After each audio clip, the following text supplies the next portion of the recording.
चलिए फ्रेंड्स, सब फ्रेंड्स आ जाइए। जय हिंद, वंदे मातरम। आप सभी का स्वागत है जय जीवा एकेडमी पर फ्रेंड्स, जो कि शिक्षक परिवार से जुड़ा है। और फ्रेंड्स, आज की इस क्लास में हम ले रहे हैं तो हमारे सीटेट 2024 का जो है सीडीपी का हमने लिए हैं 13 क्वेश्चंस। जो 13 क्वेश्चंस है फ्रेंड्स, ये क्वेश्चन जो है एग्ज़ाम में बार बार आते रहते हैं। इसलिए जो है आज की इस क्लास में आपको पूरे टोटल जो है अपने जो है फर्स्ट एग्ज़ाम जो अपने मतलब फर्स्ट पेपर होता है उसमें पूरे 30 क्वेश्चन आते हैं। तो ये क्वेश्चंस जो है ना फ्रेंड्स, ये बार बार आते हैं, इसलिए आपको जो है आज की इस क्लास में अच्छे से कवर करवाएंगे। बट आपको जो है शुरू से अंत तक हमारे साथ बने रहना है।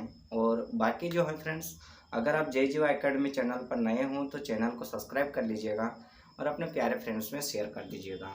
फ्रेंड्स, सब्सक्राइब करने का रीज़न ये है कि हम जो हैं हर रोज़ आपके लिए नई नई क्लासेस लेकर आते हैं, वो आप सबसे है और आपको जो है पढ़ने का सबसे पहले मौका मिल जाए। तो जैसा कि फ्रेंड्स आप जानते हो, हम जो मतलब क्वेश्चन ले रहे हैं तो उसमें हम पहला क्वेश्चन स्टार्ट करते हैं। थोड़ा ध्यान से सुनिएगा, ध्यान से समझिएगा। फ्रेंड्स, आप लोगों को जो है ना एग्ज़ाम में जो है आप लोग ये गलती करते हो कि क्वेश्चन को ध्यान से नहीं पढ़ते हो और उस आंसर जो हो आप फट से टिक लगा देते हो।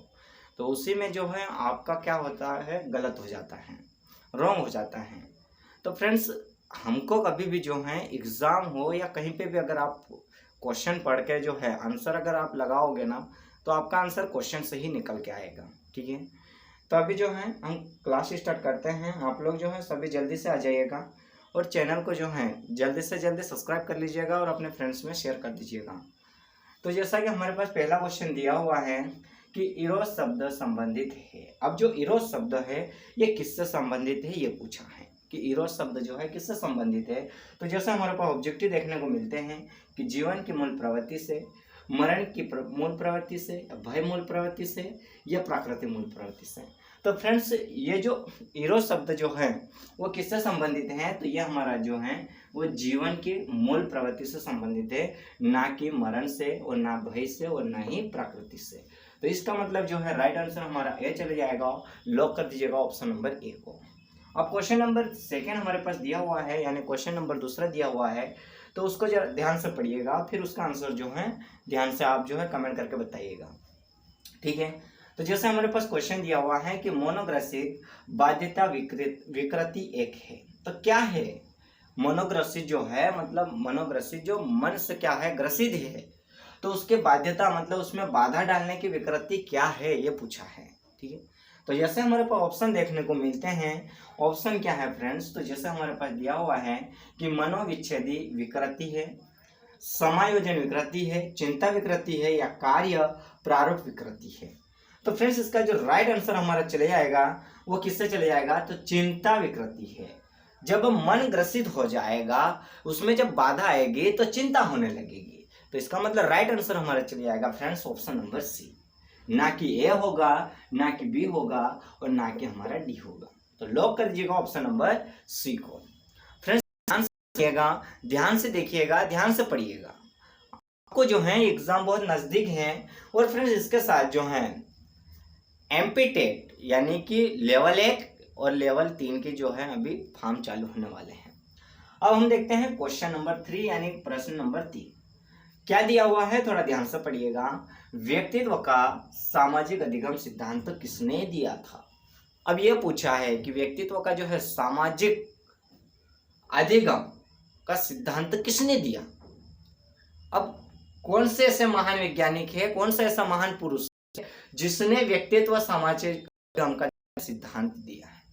तो जैसे हमारे पास दिया हुआ है ऑप्शन, जरा ध्यान से पढ़िएगा। ऑप्शन हमको देखने को मिलते हैं बेंडूरा और वाल्टर, डॉलर और मिनर, कार्ल रोजर्स या यूंग। तो फ्रेंड्स, इसका जो राइट आंसर हो जाएगा हमारा बेंडूरा और वाल्टर, यानी option number A. Option number A को जो है लॉक करना है, ना कि बी को लॉक करना है, ना कि सी को, ना कि डी को।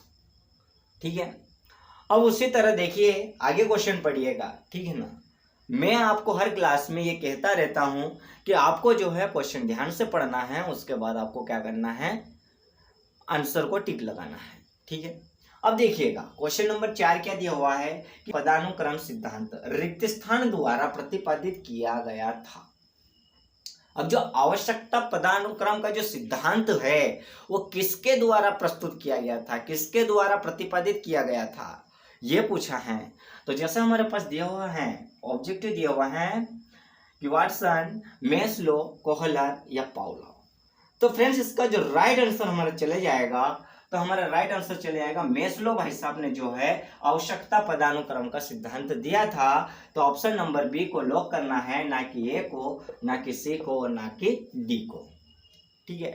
अब फ्रेंड्स देखिए, अगर आप नोट्स तैयार करना चाहते हो तो ये हमारी क्लास कौन सी है, तो क्लास नंबर हमारी ये 6 है। कौन सी है? 6। अगर आपको पूरी क्लासेस देखना है तो हमारे चैनल JGY एकेडमी के प्लेलिस्ट में जाकर आप देख सकते हो। अब उसी तरह देखिए आगे का जो क्वेश्चन दिया हुआ है, क्वेश्चन नंबर 5, वो क्या दिया हुआ है उसको थोड़ा ध्यान से पढ़िएगा। बाद में मत कहिएगा कि आपने बताया नहीं, हम बता रहे हैं, बट आपको जो है थोड़ा ध्यान से पढ़ना है, ध्यान से समझना है। ठीक है ना। तो जैसा क्वेश्चन पढ़िएगा, क्वेश्चन क्या दिया हुआ है कि औसत बुद्धि वाले बालकों की बुद्धि लब्धि रिक्त स्थान के बीच होती है। मतलब जो औसत बुद्धि वाले जो बच्चे होते हैं तो उनकी बुद्धि लब्धि कितनी होती है, ये पूछा है। तो जैसे हमारे पास दिया हुआ है ऑब्जेक्टिव दिए हुए हैं, ऑब्जेक्टिव क्या है, 15 से 59, 17 से 89 या 19 से 109 या 110 से 129। तो इसका राइट आंसर कौन सा हो जाएगा फ्रेंड्स, तो इसका जो हो जाएगा 90 से 109 के बीच इसकी क्या रहेगी, बुद्धि उपलब्धि जो है इसके बीच रहेगी। ठीक है। तो राइट लगा दीजिएगा ऑप्शन नंबर सी को और लॉक कर दीजिएगा ऑप्शन नंबर सी को, ना कि फ्रेंड्स ए होगा, ना बी होगा और ना ही डी होगा। अब देखिए क्वेश्चन नंबर 6 दिया हुआ है, यानी प्रश्न नंबर 6 दिया हुआ है, उसको भी थोड़ा ध्यान से पढ़िएगा। मनोवैज्ञानिकों के अनुसार निम्न में से किस विधि द्वारा मूल प्रवृत्ति में परिवर्तन लाया जा सकता है। मतलब मनोवैज्ञानिक जो है, मतलब कोई महान पुरुष है, उनके द्वारा क्या है कि उनके द्वारा क्या कि विधि द्वारा है ना, तो मूल प्रवृत्ति में क्या परिवर्तन ला सकते हैं। क्या ला सकते हैं? परिवर्तन। किसके द्वारा? तो महान पुरुष यानी कि वैज्ञानिकों के द्वारा। तो जैसे हमारे पास ऑप्शन देखने को मिलते हैं, ऑप्शन को थोड़ा ध्यान से देखिएगा। हम बार बार आपको कहते हैं आपको एग्जाम में दिक्कत नहीं आना चाहिए। तो जैसे कि हमारे पास ऑप्शन देखने को मिलता है सहसंबंध, मार्गांतरीकरण या विलयन या नवीनीकरण। तो फ्रेंड्स इसका राइट आंसर चले जाएगा ऑप्शन नंबर बी, जो कि दिया हुआ है मार्गांतरीकरण, जो किस पे देखने को मिलता है, ऑप्शन नंबर बी को लॉक कर दीजिएगा ऑप्शन नंबर बी। ठीक है। अब देखिएगा क्वेश्चन नंबर 7 यानी प्रश्न नंबर 7। अब देखिएगा कि निम्न में से कौन केंद्रीय प्रवृत्ति की माप नहीं है। अब देखिए फ्रेंड्स, निगेटिव पूछा है तो निगेटिव का भाई निगेटिव होगा। हम वो नहीं कह रहे हैं कि बोने का भाई बोना होगा या बोने माता पिता का बेटा बोना ही होगा, हम ये नहीं कह रहे हैं। हम ये कह रहे हैं कि निगेटिव क्वेश्चन जो अगर पूछा है तो उसका भी निगेटिव ही आंसर आएगा। थोड़ा ध्यान से पढ़िएगा निगेटिव क्या है। तो जैसे हमारे पास दिया हुआ है प्रसार, बहुलक, मध्यांक और मध्यमान। तो फ्रेंड्स मध्यांक जो है वो पॉजिटिव है, मध्यमान जो है वो भी पॉजिटिव है, बहुलक भी क्या है, पॉजिटिव है। लेकिन निगेटिव क्या है, तो निगेटिव हमारा है प्रसार, जो कि किसमें देखने को मिलता है, ऑप्शन नंबर ए में। तो राइट आंसर हमारा हो जाएगा ऑप्शन नंबर ए, लॉक कर दीजिएगा ऑप्शन नंबर ए को। अब उसी तरह प्रश्न नंबर 8 थोड़ा ध्यान से पढ़िएगा। थार्नडाइक के उद्दीपन अनुक्रिया सिद्धांत में सीखने की प्रक्रिया में क्या महत्वपूर्ण नहीं है। अब देखिए महत्वपूर्ण है तो ये पॉजिटिव हो जाता, लेकिन इसने क्या पूछा है कि क्या महत्वपूर्ण नहीं है, तो हमको क्या देखना है, निगेटिव देखना है। ठीक है ना। जो महत्वपूर्ण नहीं है सीखने के लिए उस चीज को देखना है, ना कि महत्वपूर्ण है उसको देखना है। तो क्या नहीं महत्वपूर्ण है, थोड़ा ऑप्शन पढ़िएगा। ठीक है। अब ऑप्शन क्या है उसको भी थोड़ा ध्यान से पढ़िएगा। ऑप्शन हमारे पास दिए हुए हैं क्रिया, प्रसूत व्यवहार, उद्दीपक, अभिप्रेरक या अंतर्नोद। तो फ्रेंड्स इसका राइट आंसर कौन सा चले जाएगा? इसका राइट आंसर हमारा चले जाएगा क्रिया प्रसूत व्यवहार, जो कि ऑप्शन नंबर ए में देखने को मिलता है। ठीक है, लॉक कर दीजिएगा ऑप्शन नंबर ए, ना कि बी, ना कि सी और ना कि डी। अब देखिएगा क्वेश्चन नंबर 9 यानी प्रश्न नंबर 9। ठीक है, अब देखिएगा प्रश्न नंबर 9 दिया हुआ है कि निम्न में से कौन सा कथन सत्य नहीं है? कौन सा कथन सत्य नहीं? ये भी निगेटिव पूछा है। मैंने आपको क्या कहा कि निगेटिव का भाई निगेटिव मतलब निगेटिव क्वेश्चन का आंसर भी निगेटिव आएगा। ठीक है ना प्यारे भाइयों बहनों, आप सब हमारे चैनल से जुड़े रहिए, हम आप सबको शिक्षक शिक्षिका बनाएंगे। मोदी जी क्या बात, ठीक है ना। इधर आ जाइएगा, मोदी जी को छोड़िएगा, अभी हमारे इधर जो है क्लास चल रही है, इस पे आ जाइएगा। ठीक है ना। तो जैसे हमारे पास देखने को मिलते हैं ऑप्शन, सीखना व्यवहार परिवर्तन की एक प्रक्रिया है क्या? तो बिल्कुल है सर। है कि नहीं? बिल्कुल है। हमको निगेटिव पूछा है तो राइट आंसर हमको निगेटिव निकालना है, पॉजिटिव नहीं। भाई इसने कहा है कि सीखना व्यवहार परिवर्तन की एक प्रक्रिया है, तो सीखना जितना बच्चा सीखेगा उतना ही तो व्यवहार में परिवर्तन आएगा, पॉजिटिव है। शिक्षा एक लक्ष्य अनुमुख प्रक्रिया है, यह भी राइट है कि शिक्षा क्या है? शिक्षा क्या है? तो शिक्षा एक क्या है? लक्ष्य है। आपका क्या है? लक्ष्य है। शिक्षा ग्रहण करने का आपका क्या है? एक लक्ष्य है। बच्चों का क्या है? एक लक्ष्य है। ठीक है, तो यह भी पॉजिटिव हो जाएगा। विकास एक मात्रात्मक प्रक्रिया है, यह नहीं हो सकता फ्रेंड। विकास मात्रात्मक कैसे हो सकता है? गिन सकते हो क्या? मात्रा लगा सकते हो क्या? नहीं, तो ये तो नहीं हो सकता है। थोड़ा ध्यान से आगे और पढ़िएगा। वृद्धि एक जैविक प्रक्रिया है, बिल्कुल राइट है। वृद्धि क्या है? एक जैविक प्रक्रिया है। बट इसका जो राइट आंसर हो जाएगा ऑप्शन नंबर सी, विकास एक मात्रात्मक प्रक्रिया है। तो फ्रेंड्स ये मात्रात्मक नहीं है। ठीक है ना, तो ऑप्शन नंबर क्या चले जाएगा? राइट हमारा सी चले जाएगा। लॉक कर दीजिएगा ऑप्शन नंबर सी को। और एक बार नजर मारिएगा फ्रेंड्स, आगे का और हम ले रहे हैं, नजर मारिएगा।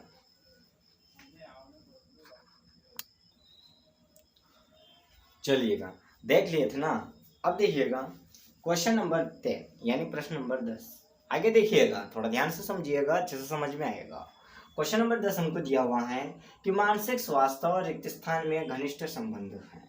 अब ये बताइए कि मानसिक स्वास्थ्य और घनिष्ठ जो है मतलब और रिक्त स्थान, तो मानसिक स्वास्थ्य और किससे मतलब घनिष्ठ संबंधित है? तो किससे संबंधित हैं? तो फ्रेंड्स यहाँ पर देखने को मिलता है कि मानसिक स्वास्थ्य और समायोजन में घनिष्ठ संबंध है। Option number D right answer चले जाएगा, ऑप्शन नंबर डी। लॉक कर दीजिएगा ऑप्शन नंबर डी को। ठीक है ना। अब उसी तरह देखिएगा क्वेश्चन नंबर जो है 11 यानी कि प्रश्न नंबर 12, श्याम पट्ट पर लिखते समय सबसे महत्वपूर्ण क्या है? देखिएगा ये जैसा ब्लैक बोर्ड है, श्याम पट्ट है, तो इस पे लिखते समय सबसे ज्यादा महत्वपूर्ण क्या है वो पूछा है। तो जैसे ऑप्शन देखने को मिलता है अच्छी लिखावट, हाँ वो भी होना चाहिए, अच्छी लिखावट भी होना चाहिए।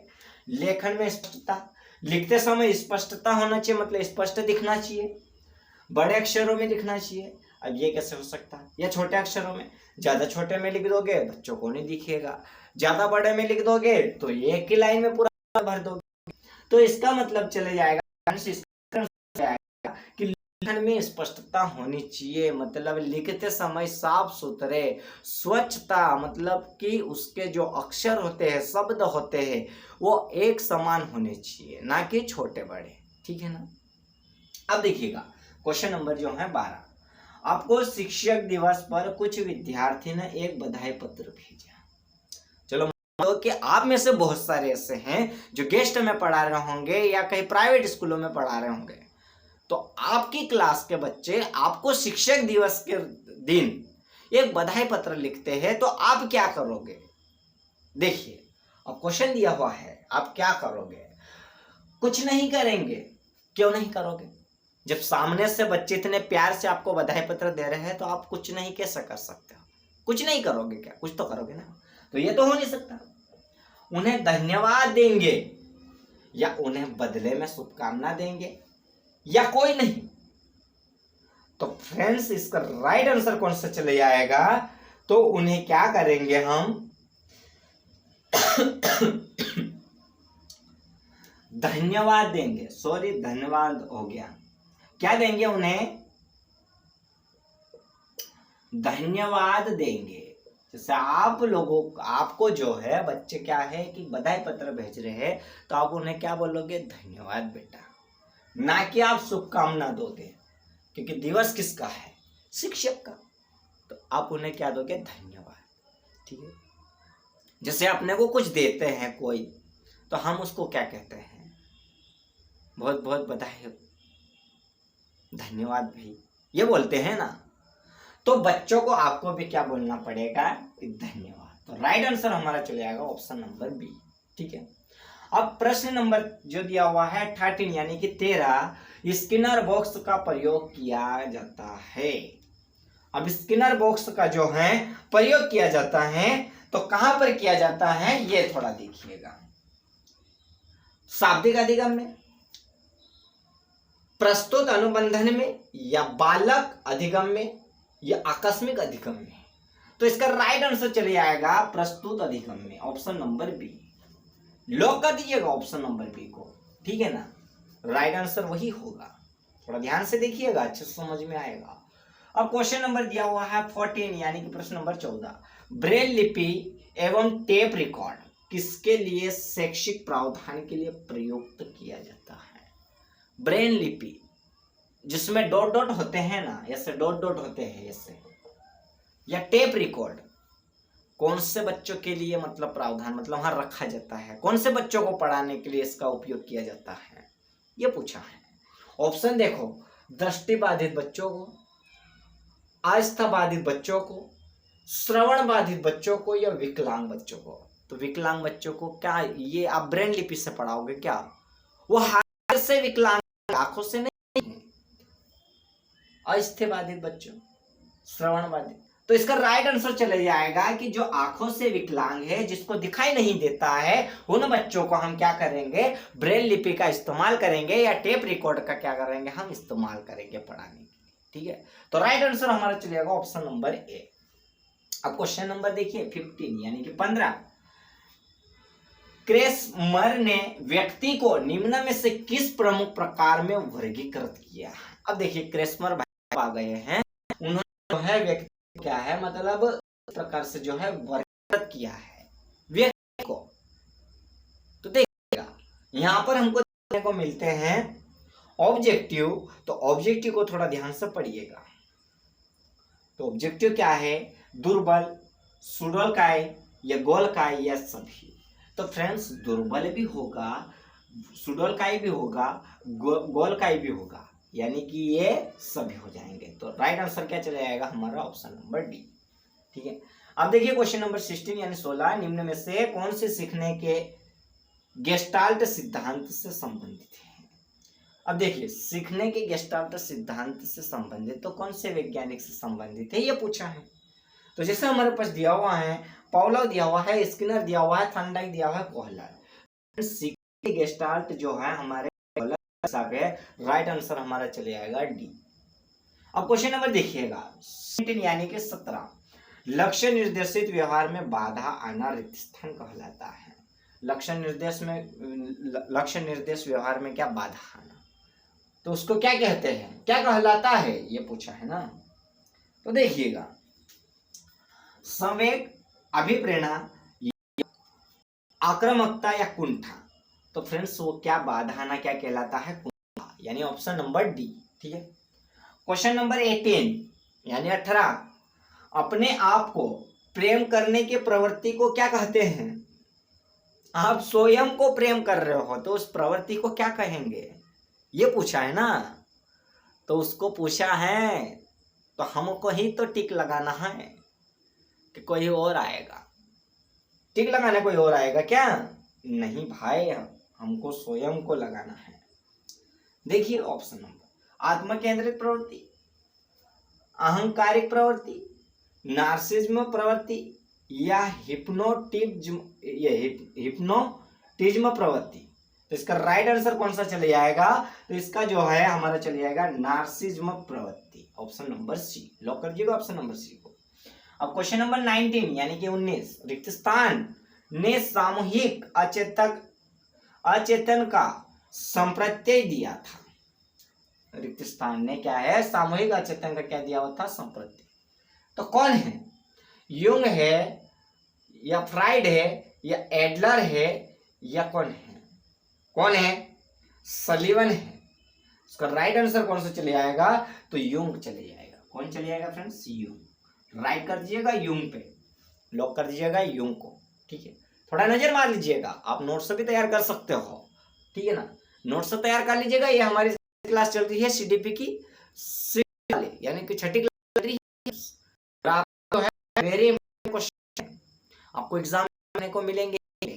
ठीक है, ये बार बार आते हैं, इसमें आपको जो है रिपीट करवा रहे हैं, कवर करवा रहे हैं। नजर मार लीजिएगा।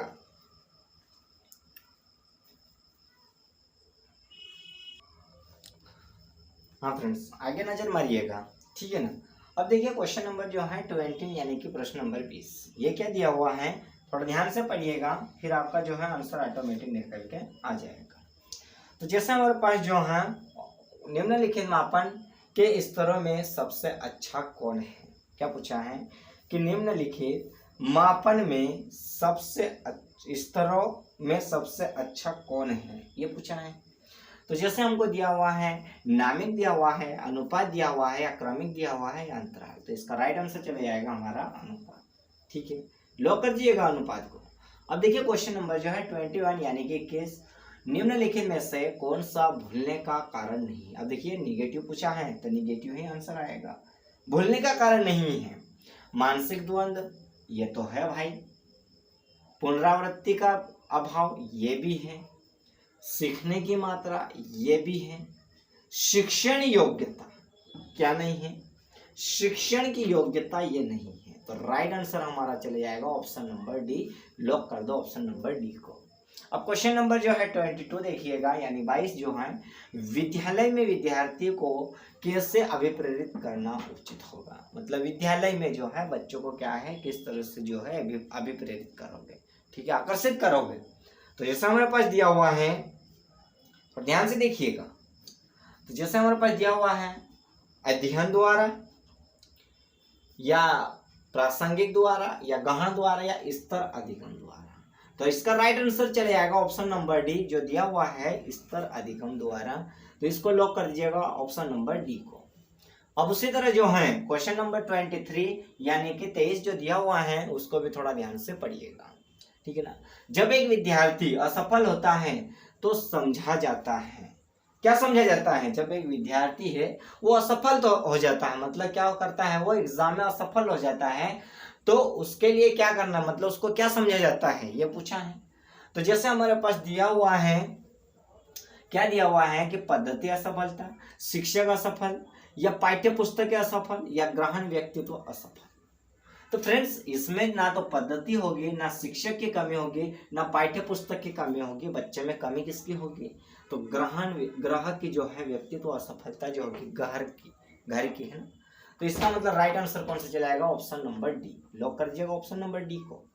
अब देखिए क्वेश्चन नंबर 24 क्या दिया हुआ है कि विद्यार्थियों में श्रम की स्फूर्ति का विकास करने के लिए क्या उचित होगा भाई? तो जैसे कि हमको जो है, मतलब बच्चों को जो है काम करने के लिए मतलब स्फूर्ति आना चाहिए, तो किस तरह से आएगी वो हमको जो है क्वेश्चन पूछा है।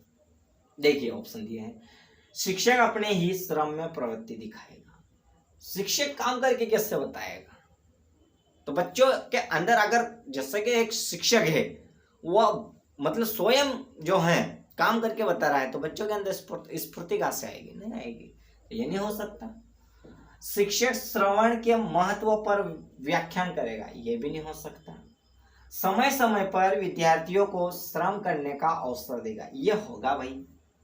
अब देखिए, बच्चों को समय समय पर काम करने के लिए भी क्या करना चाहिए? समय देना चाहिए, अवसर देना चाहिए। ठीक है, तो राइट आंसर हमारा चले जाएगा ऑप्शन नंबर सी। लॉक कर दीजिएगा ऑप्शन नंबर सी। अब देखिएगा क्वेश्चन नंबर 25 यानी कि 25वां क्वेश्चन जो दिया हुआ है उसको थोड़ा ध्यान से पढ़िएगा। तो सीखना एक तरह के व्यवहार का क्या है? क्या है सीखना? एक तरह का व्यवहार का क्या है, ये पूछा है ना। बचाव है, विस्तार है, संशोधन है या प्रसार है? तो इसका राइट आंसर चले आएगा फ्रेंड्स संशोधन। ठीक है, ऑप्शन नंबर से लॉक कर दीजिएगा, ऑप्शन नंबर सी को। अब देखिएगा, अब हमारे पास दिया हुआ है कि डिसलेक्सिया किससे संबंधित है भाई? क्या पूछा है? डिसलेक्सिया किससे संबंधित है, ये आपको कमेंट करके बताना। पढ़ने से है या गणित से है या लिखने से है या विकार से है, तो आपको कमेंट करके इसका आंसर बताना है। फ्रेंड्स, आज की क्लास कैसे लगी ये आप कमेंट करके बताइएगा। और फ्रेंड्स, आई होप आपको समझ में आया होगा और हम उम्मीद करते हैं कि आप और आपका परिवार सेफ होंगे, कुशल मंगल होंगे। और फ्रेंड्स, इसी के साथ जो है आज के इस क्लास को हम यहीं डी एंड करते हैं और अब मिलते हैं हम नेक्स्ट क्लास में। तो आज की क्लास को हम यहीं समाप्त करते हैं। जय हिंद फ्रेंड्स।